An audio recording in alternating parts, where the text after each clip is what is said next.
This is a prototype of a remote control variable termination. I used an old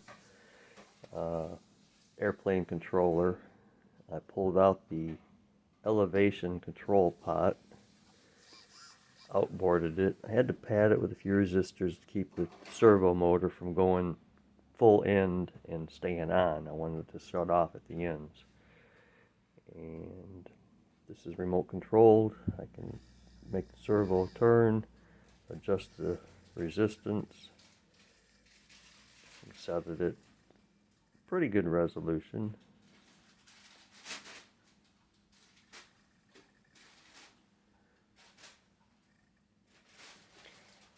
So that's it. I've got a receiver in the back there that controls the servo.